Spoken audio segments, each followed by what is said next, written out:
Mais je suis censée faire une intro de vidéo, mais regardez-la. Oh. Salut les gars! Aujourd'hui, on va discuter encore écriture, maison d'édition, auto-édition. J'ai pas fait mon lit, je suis en train de me rendre compte. Je vous respecte pas, je suis désolée. Du coup, on va discuter avec Sacha. Elle écrit depuis quelques années maintenant. On va parler justement de son rapport à l'auto-édition, de son rapport à l'édition tout court, parce que justement c'est une personne qui a un profil atypique par rapport aux personnes que j'interroge d'ordinaire. Justement parce que Yel est éditée, pas auto-éditée justement, et parce que l'auto-édition est quelque chose qui est angoissant pour Yel, donc on va pouvoir en discuter ensemble et parler de tout ça avec. Donc je vous laisse avec la suite.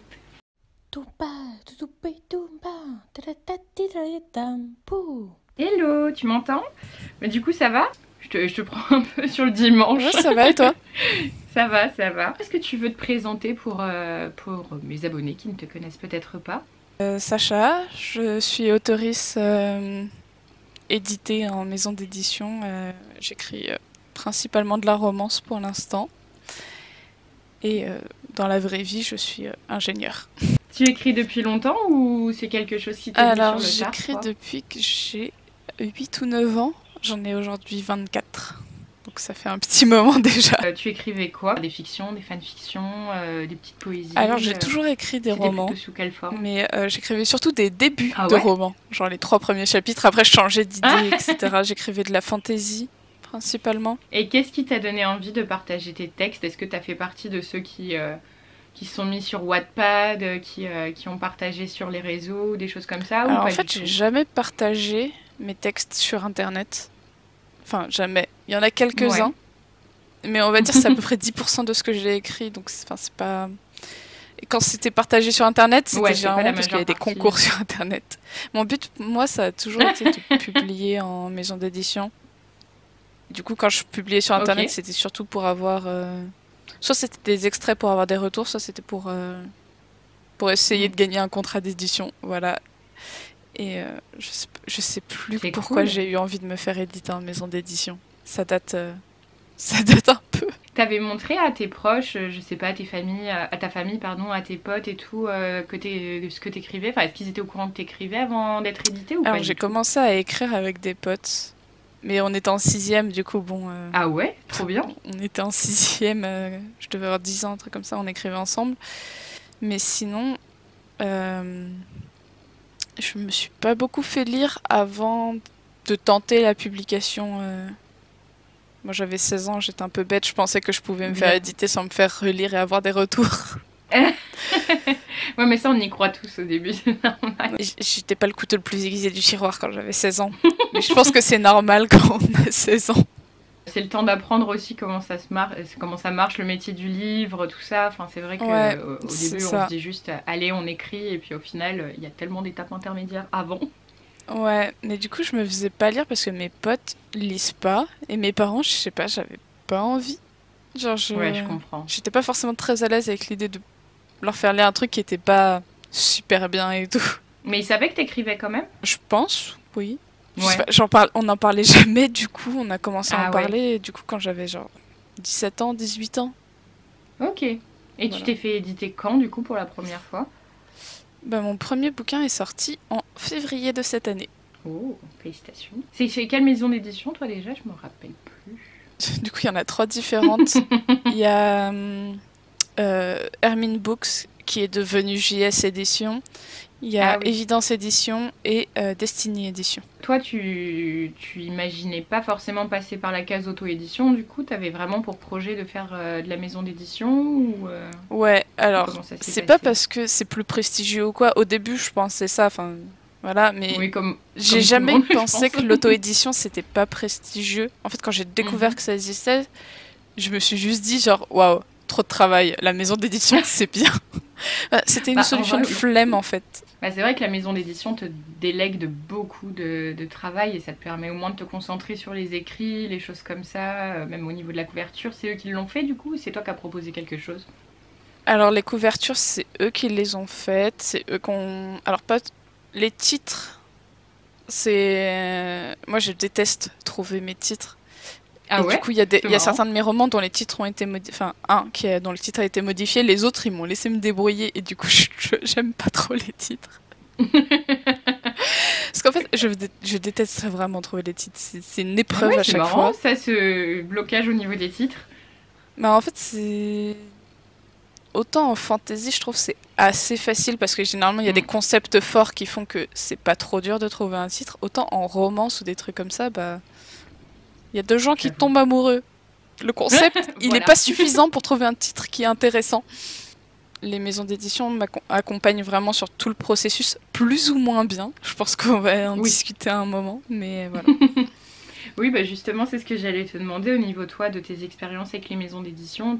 T'en es ravie ou chose Bah, qui te ça dépend. porte Du coup, Ouais. avec JS Édition et Destiny Édition, ça s'est très bien passé. Il y a eu beaucoup de... Surtout avec Destiny Édition, ils m'ont demandé de réécrire quasiment entièrement la nouvelle. Et ils m'ont pas juste dit réécris s'il te plaît. Il y avait beaucoup Oui. d'indications. Il y a eu au moins 3 ou 4 phases d'échange avec mon Ah, éditrice c'est cool. pour faire des points pour les corrections, etc. Pour Atypic Love, du coup avec JS Edition, il y a eu pas mal d'échanges aussi. On avait un doc partagé et du coup on discutait dans les commentaires du document sur les différents points. Ah, trop pratique. Ouais. Et par contre, pour les autres, avec Évidence Édition, globalement, ils m'envoient le bon à tirer. C'est tout. Il n'y a Ok, pas de phase directement. éditoriale avant, j'ai le bon à tirer. S'il y a un truc qui me convient pas, je dois le dire à ce moment-là.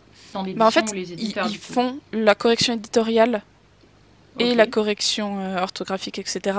avant de me l'envoyer, sans me demander de valider les modifications. Et du coup, ils me montrent l'historique des modifications quand même. Mais Mhm. du coup, ils m'envoient au moment du bon à tirer. Le bon à tirer, c'est une étape, normalement. Bah, c'est à la fin, oui.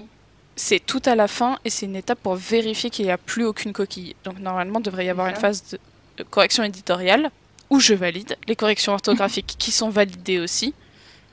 Là, c'est... Bon, après les corrections orthographiques, c'est des gens dont c'est le métier, il n'y a pas trop de... Exactement. Des fois, il y a des subtilités, des choses genre... Enfin, il y a des petites subtilités des fois sur les corrections orthographiques qui font que tu peux dire là, je suis pas d'accord, j'aurais préféré que ce soit Tout à écrit fait. autrement, etc.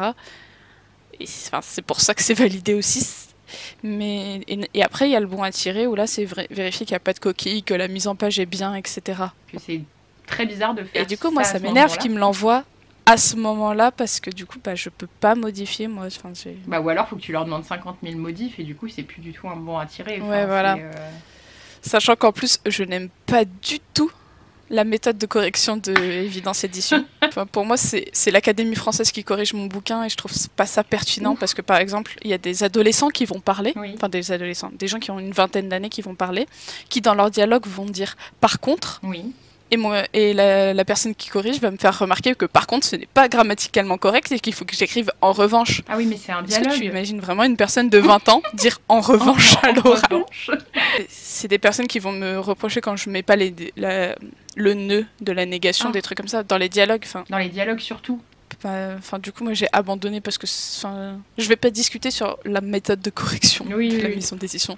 Mais clairement, je trouve ça pas pertinent du tout. Bah, surtout au niveau des dialogues. C'est vrai que sur le texte de fond, il y a des règles orthographiques. La narration, il n'y a pas de problème. Sauf si c'était à la première personne, là, dans ce cas, on pourrait en discuter. Mais à la troisième personne, je m'en fiche. C'est normal, tout ça. Mais globalement, sinon, je comprends pas. C'est comme à un moment, il y a le mot handball. Ok. Tu peux l'écrire de deux manières différentes, avec ou sans Ok. tirer. Donc moi, je l'avais écrit sans. Parce que c'est la forme utilisée actuellement. D'accord. Et la personne qui corrige a mis des tirets partout. Ah. Sans raison, c'est une forme qui est valable Oui, aussi. c'est C'est ça, juste c'est parce que hyper la frustrant. personne préférait cette autre forme. Enfin bref, du coup, c'est une expérience d'édition que j'ai pas du tout aimée. Et heureusement, j'ai publié le dernier tome, du coup, maintenant je suis débarrassée. Bravo. Parce que t'as combien de livres d'éditer, toi, du coup? 3? J'en ai 5. J'ai une trilogie chez Oh. Évidence Édition. Alors, une nouvelle dans un recueil chez Destiny et un roman one-shot chez JS Édition. Au niveau de la production et d'écriture, du coup, t'es au taquet. T'as déjà 5 bouquins. En fait, ce qui est assez Enfin, un truc dont on se rend pas compte, c'est que ces textes, je les ai pas écrits cette année. Ils sont tous parus cette année, mais l'écriture de tout ça, ça s'étale sur 2 ans avant Après, il y a les soumissions en maison d'édition qui durent super longtemps. J'ai mis 1 an à recevoir une réponse pour Atypique Love, par exemple. Et pas loin d'1 an aussi pour la trilogie. Pour la trilogie, j'ai signé le contrat en octobre 2021 et le dernier tome est paru en décembre 2022. Mais c'est vrai que ça te fait toutes les sorties d'un coup au final. Ouais, c'est ça. Après, du coup, c'est tombé comme ça. Moi, je l'avais pas prévu particulièrement. Oui. C'est plus, là en l'occurrence, c'est quand même beaucoup de travail de leur côté, mais c'est vrai que pour toi, ça fait beaucoup d'attentes aussi. C'est long, quoi. Bah, et pour tout ça, t'as proposé tes textes de manière spontanée ou t'as répondu à des appels à texte à chaque fois ou des concours ou... Alors, Atypique Love, c'est une soumission spontanée, un truc que j'avais écrit vraiment pour moi, etc. Tous les autres, c'est des réponses à des appels à texte. Mais c'est cool qu'il y en ait un j'ai perdu mon mot, j'allais dire candidature spontanée, c'est pas du tout ça.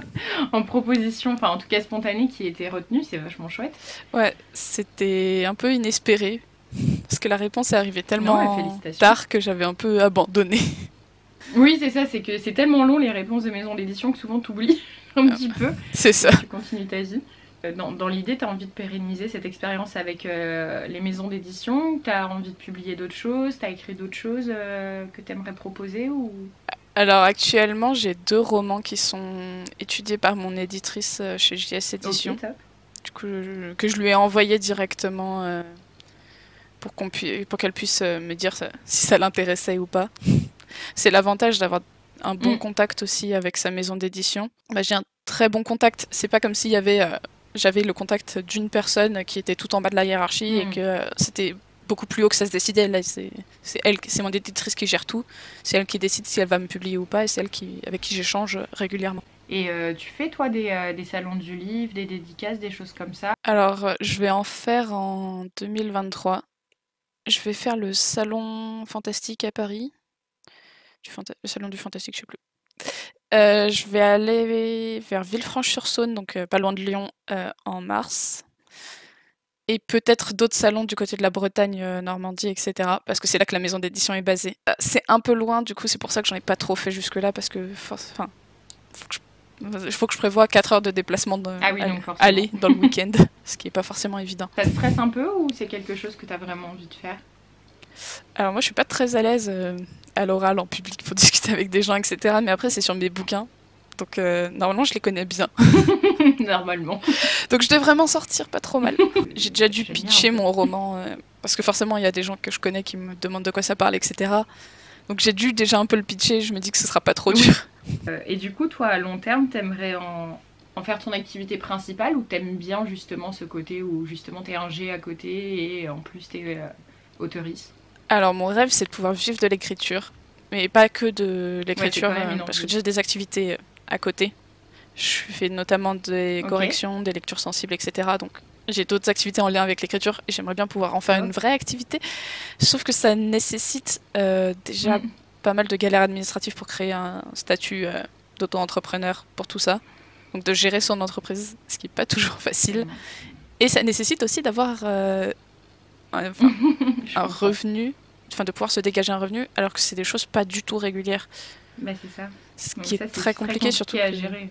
Ouais, en fait, déjà les revenus du livre, c'est clairement, genre faut pas s'attendre à gagner énormément. En auto-édition, c'est mieux parce qu'on a plus de pourcentage, mais ça reste quand même pas énorme ce qu'on gagne avec un livre, surtout vis-à-vis des frais engagés. Et pour les prestations, ça dépend du nombre de clients qu'on a. Donc, c'est ça, et du coup, tu peux avoir des moments où tu peux en avoir pas mal, comme des gros moments de creux. Pour pérenniser tout ça, il faut avoir des clients réguliers, quoi, et c'est difficile dans le milieu. Du coup, c'est ça, c'est très compliqué. Et actuellement, du coup, je suis obligée de travailler. Et ça me dérange pas, j'aime beaucoup ce que je fais, mais il faut quand même avoir une activité professionnelle assez régulière. Et c'est une vraie chance de pouvoir vivre de l'écriture, parce que ça demande beaucoup de boulot. C'est ça, puis au final, les gens qui en vivent réellement, c'est quand même très très peu de gens aussi. Ça va être des gens qui sortent des livres tous les ans, qui vont avoir des maisons d'édition qui les valorisent, etc. Et, là, en auto-édition, c'est galère parce que tu fais ta com comme tu peux. En maison d'édition, je sais pas si tes maisons d'édition t'aident dans la communication, dans tout ça ou... Il faut savoir un truc. J'en avais discuté justement il y a pas longtemps, c'est que dans les contrats d'édition, les clauses concernant la communication sont extrêmement floues. C'est-à-dire que c'est l'entreprise s'engage à parler du livre sur ses réseaux sociaux. Ça peut être un post ou 125. Ça peut être un post ou 125. Mais tu sais pas à quelle fréquence. La clause sera validée dans tous les cas. Donc en fait, c'est très compliqué d'avoir une vraie promotion et les maisons d'édition, soit c'est des petites maisons d'édition qui n'ont pas les moyens, soit c'est des grosses maisons d'édition qui ont clairement autre chose à promouvoir plus que mon roman. Typiquement, Évidence Édition, le modèle de la maison d'édition, c'est de publier énormément. Ok. Alors je dis énormément, je pense que c'est une bonne 10-15 romans peut-être qui sortent pas moi. Oh, ah ouais, c'est énorme. Ouais, voilà. En nouveauté, c'est énorme, mon Dieu.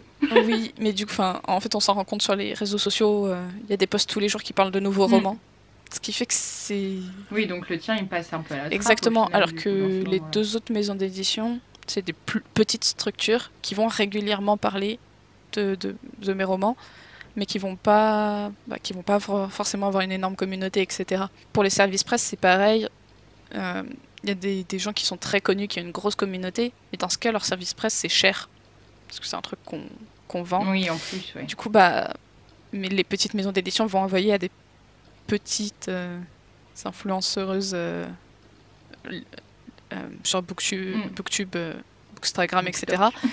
Du coup, ça va pas toucher une grosse communauté. Bon, ça fait quand même de la pub, moi je m'en plains pas. En plus, du coup, je peux discuter avec les gens après, parfois. Oui, c'est des personnes qui sont peut-être plus accessibles aussi, donc c'est cool aussi. Mais c'est vrai que par contre, au niveau vraiment, la com en maison d'édition, surtout quand on débute, faut pas compter sur la maison d'édition pour tout faire. Oui, clairement, c'est ça, faut que toi, de ton côté, tu en fasses aussi... Ouais, c'est un peu compliqué, et en fait, clairement, la maison d'édition, c'est pas une solution parfaite, loin de là. Mais au niveau de la com, toi, t'es pas mal sur Insta quand même. Alors moi, je suis beaucoup sur Insta. Après, le problème que j'ai rencontré, c'est que j'ai envie de parler de tous mes romans publiés, j'ai envie de parler des romans que j'écris, etc. Donc au final, je me disperse énormément. Et je fais aussi beaucoup de contenu qui n'a rien à voir avec ce que je publie. Du coup, je suis pas très douée en com. Non mais ouais, faut presque avoir un Insta qui est consacré que à ces bouquins, mais pareil, moi j'arrive pas à parler que de ça. Enfin, il y a d'autres sujets dont j'ai envie de parler justement, et c'est hyper compliqué d'avoir un feed qui parle que de tes livres. Bah c'est ça. En plus, il faut se renouveler pour faire ta com sans avoir l'air de juste dire tous les 2 jours, s'il vous plaît, regardez mon livre. Ouais, c'est ça. Enfin, c'est très compliqué, et surtout... un peu compliqué, quoi. Instagram, c'est dur de construire une communauté. C'est très long. Oui, c'est long, c'est ça. Et puis vraiment, enfin, je sais pas toi, mais moi déjà, quand je fais une story par semaine pour dire « Ah, au fait, il y a mon livre », j'ai l'impression de supplier presque à ce qu'on l'achète, alors qu'en fait, je me dis « Bah non, en fait, il faut que j'en parle, il faut que j'en fasse la com, etc. » Mais je me sens presque pas légitime à en faire la pub alors que c'est mon compte, tu vois. Enfin, je suis pas du tout à l'aise avec l'exercice de la com, et c'est toujours... je l'amène toujours hyper maladroitement. Ouais, non, mais c'est exactement ça. Je suis archi mal à l'aise aussi. À chaque fois, j'ai l'impression d'être relou et que les gens en ont marre de mes histoires, alors que genre, ils me voient passer une fois par semaine parmi les 100 millions de contenus qu'ils ont vus. Genre, ça leur fait rien du tout. Mais moi, je suis archi gênée parce que, je sais pas, c'est un peu... genre, vraiment, on se monte la tête dans notre coin et tout. Et... c'est pas notre métier, que les gens s'en foutent aussi. Oui, complètement. C'est l'expérience commerciale, tu vois. Moi, j'ai envie d'écrire et j'ai envie de parler de lecture avec les gens parce que je trouve ça trop intéressant et j'aimerais bien que des gens lisent mes livres pour en parler, mais j'ai pas envie de les saouler pour leur dire achetez-les parce que c'est pas l'expérience commerciale pour du fric, tu vois, forcément. C'est une expérience qui est plus très difficile, je trouve, la com. C'est difficile de jongler entre les deux. Et clairement, quand les gens disent oui, écrire des bouquins c'est facile et tout, va les vendre après. Genre, les compétences qu'il faut. L'écriture, c'est la partie facile en fait. Non mais c'est ça. Écrire, après c'est au trop final, dur. Ok. En fait, on a choisi l'écriture parce qu'on aimait ça, parce qu'on était plus ou moins doués dedans, etc. C'est ça. Mais après, quand on veut se faire lire, mais quel enfer. Ouais. Parce qu'il faut tout gérer. Donc une partie un peu administrative, même quand on est en maison d'édition, on doit gérer les contrats, etc. On doit gérer notre com. On doit avoir un regard un peu d'édition sur le texte. Enfin, genre, trop dur. Alors toi, du coup, t'as pas de stock en plus chez toi? Enfin, c'est que la maison d'édition, ça qui s'en occupe, ou t'as quand même un petit stock chez toi? Ouais. Non, moi j'ai pas de stock. Enfin, j'ai mes exemplaires. J'ai mes exemplaires. Oui, je les tiens. À moi. Parce que du coup, dans les contrats, il y a un certain nombre d'exemplaires qui sont prévus. ça dépend des contrats, mais du coup j'ai les miens que je peux donner, vendre. Ouais, pour faire. Je suis censée les donner, mais en soi ça. je peux les vendre, ça change rien. Mais ouais, parce que Mais quand sinon, t'es en auto-édition, il y a aussi toute la logistique de stocker tes bouquins, faire les commandes, etc. Non, ça clairement, ça me fait très plaisir que ce soit pas moi qui gère. Tu m'étonnes, enfin, c'est la partie que j'aimerais le plus déléguer, je crois. Ne pas avoir un carton de 100 bouquins qui entourent ton lit. Déjà, il faut de la place pour stocker. Après, il faut gérer tous les envois, enfin, gérer les commandes, envoyer, tout ça. Et t'arrives à t'en tirer un petit revenu régulier quand même de tes livres ou pas du tout? Parce qu'en maison d'édition, vu que les pourcentages sont quand même plus bas qu'en auto-édition, faut quand même vendre pas mal. D'abord, déjà, c'est que je ne connais pas mes chiffres de vente. Déjà. En fait, en maison d'édition, généralement, il y a des comptes rendus. En fait, tu peux demander, si tu veux le savoir à un moment T, un instant T, on dit. Mais sinon, il y a des comptes rendus annuels. Ah oui, donc t'as pas la visu en temps réel de... Parce que par exemple, sur Amazon, quand c'est toi qui le vends, t'as accès à tes stats. Moi, c'est pas moi qui le vends, c'est ma maison d'édition, qui a du coup un statut particulier et qui va avoir accès à ses stats. Du coup, les versements se font généralement de manière annuelle aussi. Si on prend que Atypique Love, je touche 2,70 par vente sur chaque roman. Ouais, donc c'est pas énorme du tout. Ouais. Je suis à 15%, ce qui est un bon taux. Ce qui est déjà énorme, c'est ce que j'allais dire, c'est quand même très cool, bien, 15%, je ne me plains pas du tout. Au niveau de la com, ta maison d'édition par exemple, enfin tes maisons d'édition, pardon, elles te font pas faire genre des interviews, des choses comme ça, elles t'organisent pas des espèces d'événements presse aussi, tu vois, pour valoriser ton livre ou alors ça se fait pas du tout alors, avec les non, les maisons d'édition peuvent envoyer les bouquins à des organismes de presse, que ce soit des journaux, des sites web, etc. Mais généralement, je ne vais pas faire d'interview. La seule que j'ai faite, c'était pour le podcast d'une personne que je connais. Du coup, c'est... En fait, surtout dans les petites maisons d'édition, il n'y a clairement pas les moyens. Enfin, ça coûte super cher et du coup... Oui, c'est ça, c'est financièrement au final. C'est pour ça que je ne vais pas reprocher à une petite maison d'édition de ne pas faire une super com. C'est ridicule. Non, mais c'est ça, c'est pas du tout une critique, mais du coup, c'est vrai que pour toi, ça te rajoute aussi une charge de travail qui est à ne pas négliger non plus quand on essaie de présenter ses textes dans une petite maison d'édition.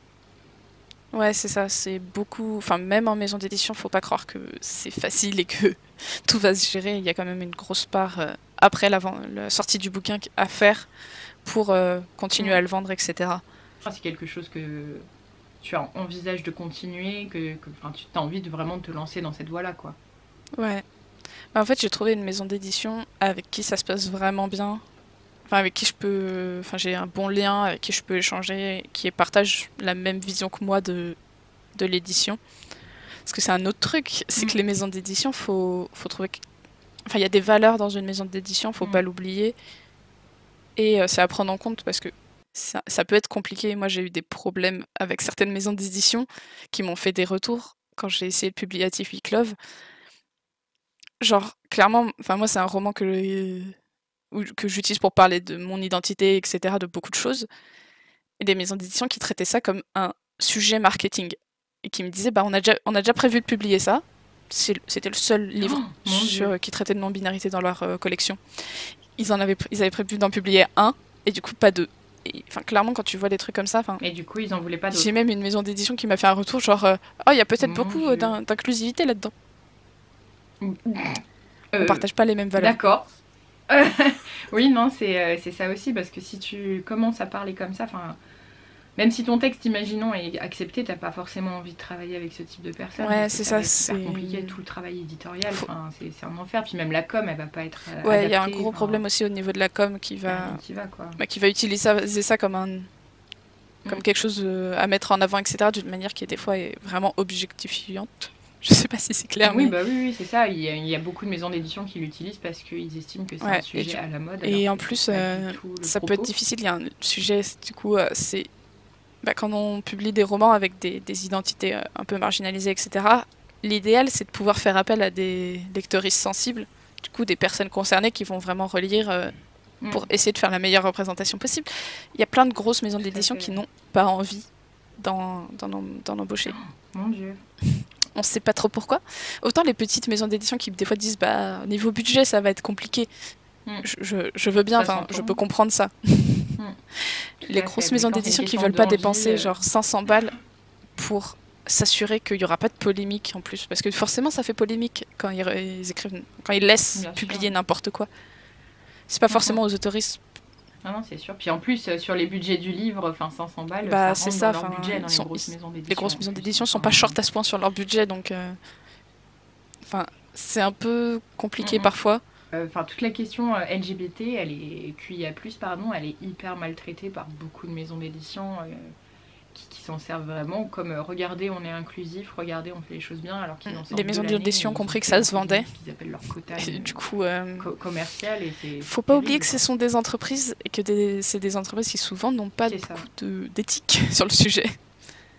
Ou une éthique très superficielle. Moi, une petite maison d'édition, quand on te dit que la limite ce sera le budget, c'est quelque chose qui va être entendable, qui peuvent pas faire une com de ouf, ça va être entendable, mais au moins que tu es quelqu'un qui partage tes valeurs, ça va être beaucoup plus valorisant que d'être dans une maison d'édition qui se sert de toi, littéralement, quoi. Ouais, c'est ça. Bah, c'est surtout que peut y avoir un vrai dialogue. Mon éditrice, elle peut pas me dire « Ah non, c'est dans le règlement de la maison d'édition, j'ai pas le droit de faire ça. » C'est elle qui l'a écrit, le règlement. Elle fait ce qu'elle veut. Donc on est bon. Donc voilà, quand elle me dit quelque chose, je sais qu'elle a des vraies raisons personnelles. Et que, puis tu peux en discuter avec, en plus. Des vraies raisons aussi. Tu peux comprendre pourquoi. Ouais, c'est ça, je peux en discuter. Et si elle me dit que vraiment c'est pas possible, c'est pas de la mauvaise volonté de sa part. Tout ça, c'est juste que ouais, voilà. Et du coup, c'est très agréable d'avoir aussi, même si j'ai pas beaucoup de visibilité, même si je vends pas beaucoup de bouquins, au moins j'ai un certain respect mutuel qui fait que forcément ça se passe beaucoup mieux en termes d'édition. Puis je pense que c'est important. Quand ton texte, c'est déjà quelque chose de tellement personnel que le commercialiser, c'est déjà une étape un peu difficile, moi je trouve. Donc en plus, le mettre dans les mains d'une autre personne à qui il faut faire confiance pour promouvoir ce texte, t'es obligé d'avoir une relation. Ouais, c'est encore plus vrai du coup quand le texte est très personnel, c'est que compliqué. On n'a pas, il faut le commercialiser. Et moi je le savais en publiant, c'est que il fallait que je le fasse d'une telle manière à ce que ce soit compris par un public aussi large que possible. Mais en même temps, je veux pas trahir mon texte, etc. Donc c'est vraiment un équilibre à trouver. Et c'est plus facile de le trouver quand il y a quelqu'un qui comprend ce que tu essayes de faire et qui a un regard extérieur et qui peut te guider là-dessus. Du coup, la dernière question que je voulais te poser, c'est justement au sujet de toute cette question pour la liberté justement de tes textes, pour avoir la mainmise dessus. Toi, tu t'es pas posé une seule fois la question justement de l'auto-édition, ça t'est pas venu à toi, tu voulais quand même passer par les maisons d'édition ou t'as quand même hésité ou pas du tout? Je vais pas dire que j'ai hésité parce que j'ai pas du tout hésité, mais je me suis posé la question de l'auto-édition plein de fois. Et en fait, en soi, j'aime beaucoup l'auto-édition. Je vais jamais dire que c'est pas bien, surtout que je trouve l'édition traditionnelle loin d'être parfaite. Du coup, pour moi, c'est deux modèles différents, mais qui se valent. C'est juste que j'avais pas envie de gérer la partie administrative derrière, toutes les petites questions un peu chiantes sur lesquelles forcément c'est plus une question professionnelle, toi qui ne correspond pas. Ouais, je déteste faire de l'administratif et clairement faut en faire pour publier un bouquin. Et du coup, j'avais pas envie de m'occuper de ça. J'avais aussi envie d'avoir des retours d'une personne qui est spécialisée dans le domaine. On va dire ça comme ça. J'avais envie qu'il y ait quelqu'un pour valider un peu toutes les questions de couverture, de titres, etc. D'avoir un accompagnement en fait. Je voulais pas me retrouver seule là-dedans. Du coup, j'ai pas hésité avec l'auto-édition parce que je pense que l'auto-édition ça me convient pas pour l'instant.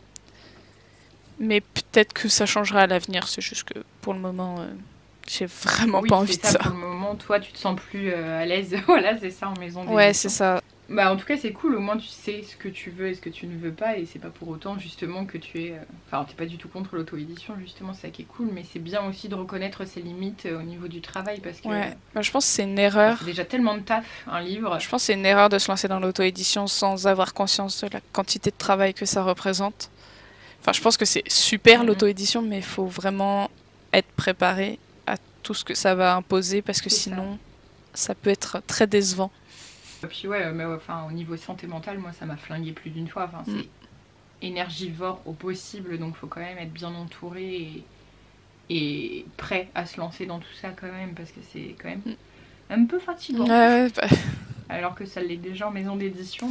Est-ce que tu veux nous présenter tes livres du coup? Ah bah du coup j'en ai 4 sur 5 parce que j'ai pas reçu le 5e encore. Je suis en train de les montrer en même temps. Le premier que j'ai publié c'est Atypique Love, qui est du coup une petite romance queer pour ados, qui est, là j'ai la version Hermine Books, mais qui est publiée maintenant chez JS Éditions. C'est la même couverture, tout ça, le même format? C'est exactement la même chose, il n'y a que le logo qui change. Et il y a des illustrations chez JS Éditions. Après j'ai publié du coup une trilogie de romances paranormales avec Amour déchu et Amour interdit. Et j'attends encore Amour céleste, le 3e, qui est sorti au début du mois, du coup j'ai pas encore reçu mes exemplaires. Pour la petite anecdote, j'ai écrit ça uniquement parce que j'ai vu l'appel à texte et que ça m'amusait beaucoup, alors que j'en lis pas. J'en avais jamais écrit quoi que ce soit, genre... Voilà. Et ça t'a chauffé, enfin ça t'a inspiré, une trilogie quand même, mine de rien. Bah en fait c'est des formats très courts et c'est très très fun à écrire je trouve. Et du coup le dernier c'est une nouvelle qui s'appelle Deuxième baiser, qui est présente dans le recueil Destin de décembre chez Destiny Éditions. Ok, donc là t'es avec d'autres autoristes dans le ouais, il y a recueil, 2 autres personnes. Du coup on est 3. En tout cas, merci beaucoup d'avoir pris le temps ce dimanche de décembre pour ces petits échanges. Ça m'a fait fort plaisir de parler avec toi. Et merci beaucoup pour l'invitation à parler de tout ça. C'était super intéressant. Et... voilà.